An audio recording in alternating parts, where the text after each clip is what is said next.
Welcome to Codecademy's conditional statements. This is what are conditional statements.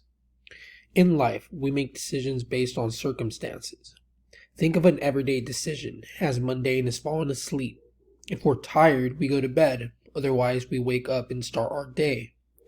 These if-else decisions can be modeled in code by creating conditional statements.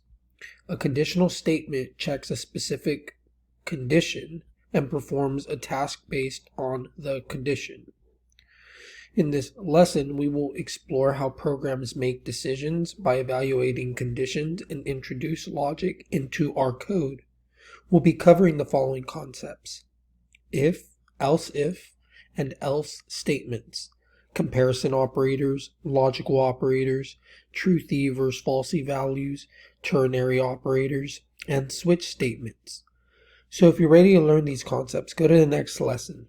Else, read over the concepts, observe the diagram, and prepare yourself for this lesson.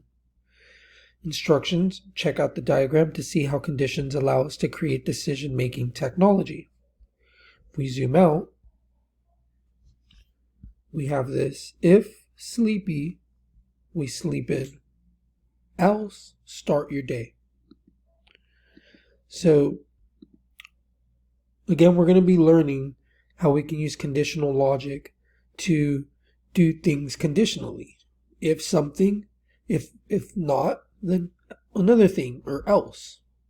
And yeah, if you get this, you're kind of getting an idea of what we're about to get into, and I'll see you guys in the next one.